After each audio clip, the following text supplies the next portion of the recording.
Aditya health foundation की ओर से नमस्कार। दोस्तों, आज हम चर्चा करने वाले हैं बालों के बारे में। अभी हम देख रहे हैं कि वर्तमान में अधिकांश पीपुल हैं जिनके सिर के बाल, स्काल्प हेयर या खोपड़ी के बाल बहुत कम उम्र में ही झड़ जा रही है और फिर रीजनरेट नहीं हो पा रहे हैं। तो हम यहाँ चर्चा करने वाले हैं कि ऐसी क्या करें जिससे कि नेचुरली रूप से जो उनके बाल हो फिर आ जाए। इसमें एज फैक्टर तो रहता है, लेकिन यहाँ हम देख रहे हैं एक सामाजिक समस्या है कि कम एज वाले बच्चों को भी जो खोपड़ी के बाल हैं या स्काल्प हेयर है या हमारे सिर के जो बाल हैं वो असमय ही ख़त्म हो जा रहे हैं। तो आज हम सोचने वाले हैं कि या विचार करने वाले हैं कि आखिर हम क्या करें जिससे बाल उनका सुरक्षित रहे और उनका पर्सनालिटी हमेशा के लिए चमकता रहे। तो बाल झड़ने के बहुत से कारण हैं।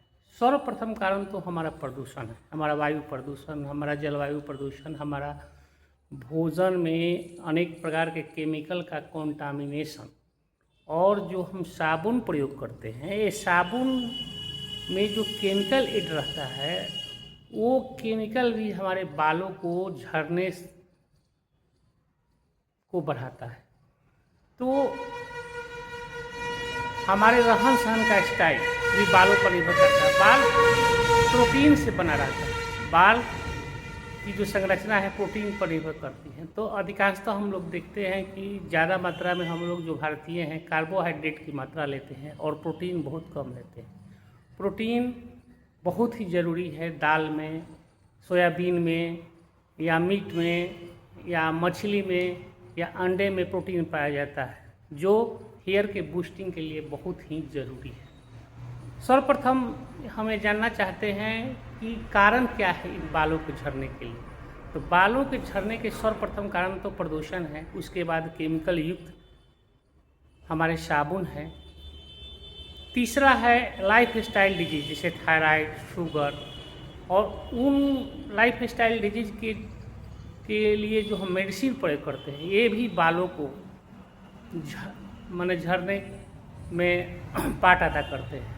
इसके अलावा अगर किसी भी आदमी को कैंसर से पीड़ित है और उसको केमोथेरापी वगैरह भी हुआ है तो भी उसके बाल झड़ने लगते हैं। तो बाल का प्रभाव मेडिसिन के चलते भी पड़ता है। अगर कोई मेडिसिन का हम एडिक्ट हैं या साइकेट्रिक ड्रग का एडिक्ट हैं तो भी हमारे बाल झड़ने लगेंगे। इसके अलावा बाल झड़ने के कारणों में हमारा न्यूट्रिटियस जो है या जो हमारे भोजन में जो विटामिन और मिनरल्स मिलने चाहिए वो नहीं मिलते हैं, जिससे हमारे बाल झड़ते हैं। हम खाना खाते हैं लेकिन हमसे कितना पोषण मिलती है उस पर हम ध्यान नहीं देते हैं। हम हरी सब्जियों और हरी पत्तीदार सब्जियों और सीजनल फल या ताज़े फल पर निर्भर नहीं रहते हैं। हम प्रोसेस्ड फूड, होटल वाली भोजन और पॉकेट वाली भोजन और केमिकल और प्रिजर्वेटिव युक्त भोजन पर ज़्यादा विश्वास करने लगे हैं, जो हमारे बालों को पोषण नहीं प्रदान करता है, और इसी कारण बाल हमारे असमय ही झड़ने शुरू हो जाते हैं।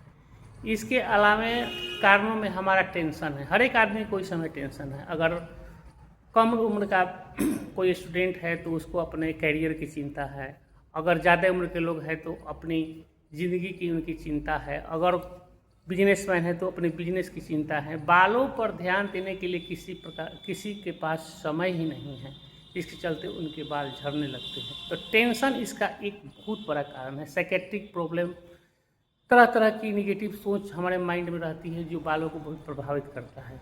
इसके अलावा बालों को प्रभावित करने में हमारे रहन सहन की स्टाइल है, जैसे कैप वगैरह ज़्यादा लगाना, नेचुरल हवा से हमारे बालों को नहीं मिलन होती है या नेचर से हम नहीं जुड़ते हैं, जिससे इनकी रिफ्रेशमेंट नहीं मिलती है। इसके अलावा फंगस जो है या डेंड्रफ, फंगस जो है अभी अधिकांश लोगों के सिर के जो बाल हैं उसके जड़ों में पकड़ लेता है। तो फंगल इन्फेक्शन जो है बालों को झड़ने में एक पार्ट अदा करता है, और उसके लिए हमें फंगल एंटी फंगल ड्रग्स वगैरह लेने पड़ते हैं, एंटी फंगल लोशन वगैरह लेने पड़ते हैं। अगर डैंड्रफ है तो एंटी डैंड्रफ शैम्पू वगैरह का प्रयोग हम करते हैं। इसके अलावा बाल झड़ने के कारणों में हमारा थिंकिंग है, विचार है। निगेटिव विचार वाला आदमी के बाल जल्दी झड़ जाता है और पॉजिटिव वाले के बाल कम झड़ता है। इसके अलावा हमारा सीडेंटरी लाइफ स्टाइल है, मतलब कि हमारा एक्टिव लाइफ नहीं है, मतलब कि हम अपने को चाहते हैं कि कम से कम अपने शरीर को एक्टिव रखें। अगर एक्टिव नहीं रख रहे हैं तो हमारे बाल झड़ने लगे। इसके लिए हमें योगा, एक्सरसाइज या वर्क के दौरान थोड़ा टहल फिर भी ज़रूरी है।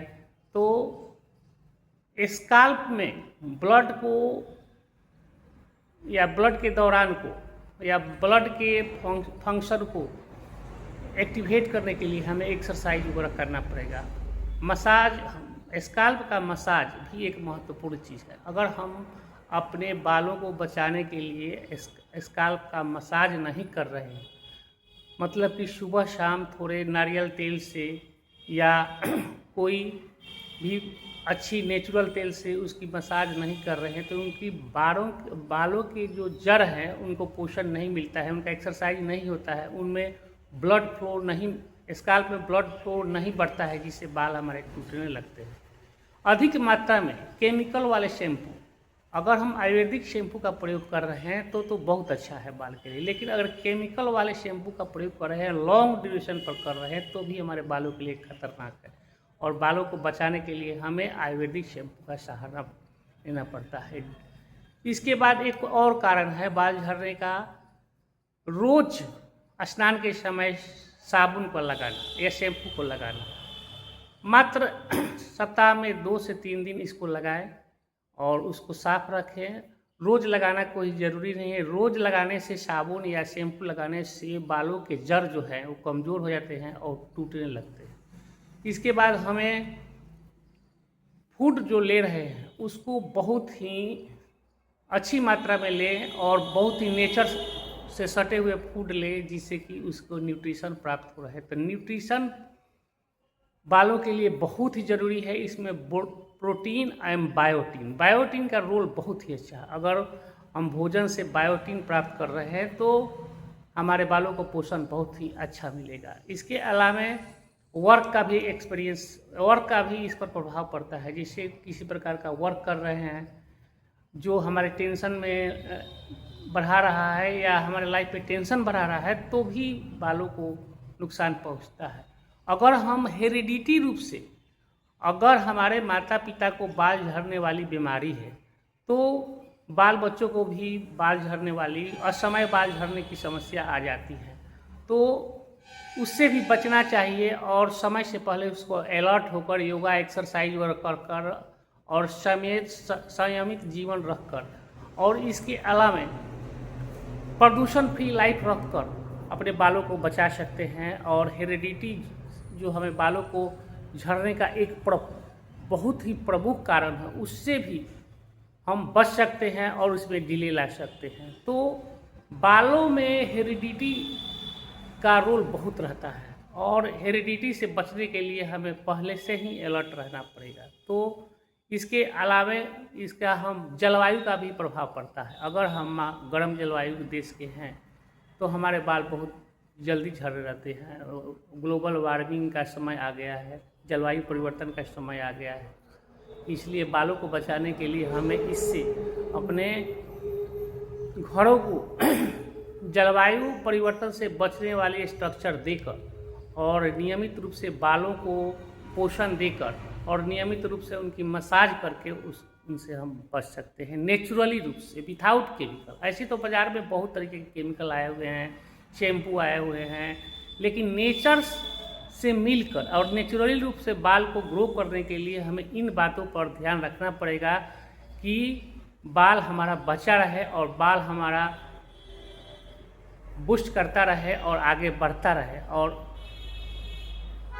उनकी जड़ जो है वो मजबूत बने रहे, क्योंकि जड़ से ही स्काल्प का पोषण, स्काल्प से उनका पोषण मिलता है। अगर जड़ उनकी कमज़ोर हुई तो फिर अगर बाल हमारे भीगे हुए हैं तो उस समय कोशिश करें इस तरह कंघी का प्रयोग करें जो इजीली वे में बालों को झाड़ने में मदद करे। ज़्यादा हार्ड कंघी या ऐसी कंघी जो बालों को लपेट कर नीचे गिरा दे या तोड़ दे, उसका भी थोड़ा से बचना चाहिए। इसके अलावा बालों से बचने के लिए हमें, बालों को झड़ने से बचने के लिए हमें बहुत चीज़ों पर ध्यान देना पड़ेगा।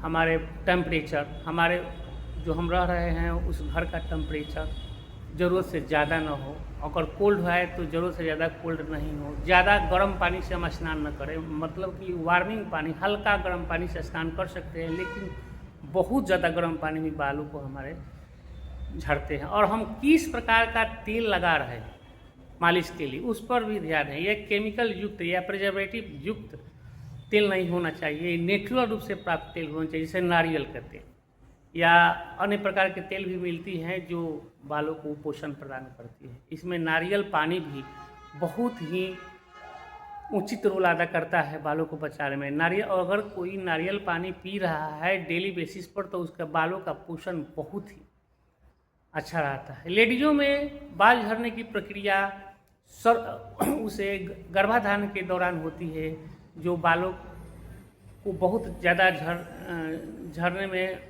इंक्रीज कर देती है। इसके लिए उसे विटामिन वगैरह, माइनरल्स वगैरह का सेवन उस समय बढ़ा देना चाहिए और डिलीवरी के बाद नारियल तेल वगैरह से मालिश करके या पोषण प्रदान करके या मसाज करके उनके बालों को बचाया जा सकता है। तो हम किसी भी बीमारी से अगर ज़रूरत से ज़्यादा उससे ग्रसित हो गए हैं तो बालों पर उनका सीधा प्रभाव पड़ता है। तो बालों से बचने के लिए हमें उनके मेडिसिन को ऐसे लेना चाहिए कि कम से कम हमारे बॉडी पर उनका प्रभाव पड़े। तो बाल जो है हमारे नेचर के एक ऐसा अनमोल तोहफा है जो हमारे पर्सनालिटी को सुंदरता प्रदान करती है, और इसको बचाना हमारा कर्तव्य है। और जितने सुंदर बाल हमें रखेंगे उतने सुंदर हमारी पर्सनालिटी बनेगी। तो नेचुरली रूप से बाल को बचाने के लिए या ग्रो करने के लिए हमें उन्हें नेचर से जोड़ना चाहिए और खान पान ऐसी रखना चाहिए जो बाल फ्रेंडली हो और बालों को पोषण प्रदान करे। और इसके बाद बालों को बचाने के लिए उसमें हम अपना समय उसको दें और समय के साथ उसका मसाज करें। मसाज बालों के जड़ों को करें, ऊपरी पार्ट को न करें, बाल की जड़ में मसाज। और ज़्यादा लंबी बाल भी बाल टूटने के कारण हो सकते हैं, तो बाल को थोड़ा मतलब कि ऐसी साइज में रखें कि बालों के जड़ों पर उसका वजन का प्रभाव ज़्यादा खराब ना पड़े और बाल जो है उसको पकड़े रहे। तो बाल जो है हमारे प्रकृति प्रदत्त एक सौंदर्य है, इसे संरक्षित रखना हमारा कर्तव्य है। भोजन से, लाइफस्टाइल से, बीमारियों से बचकर या थिंकिंग बदलकर या स्ट्रेस से मुक्त होकर या मसाज करके या रनिंग, योगा करके या एनारोबिक एक्सरसाइज करके, वेट लिफ्टिंग और करके, इसमें जो हम व्यायाम करते हैं या योगा करते हैं, जो हमें शीर्षासन वगैरह है, ये भी बाल का पोषण प्रदान करते हैं। और उल्टी रक्त प्रवाह जो हमारे बालों में प्रदान करते हैं, इसमें शीर्षासन भी बहुत अच्छा रोल प्रभावित करता है।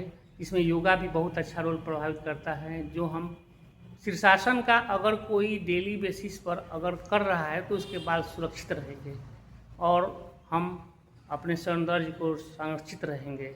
नमस्कार।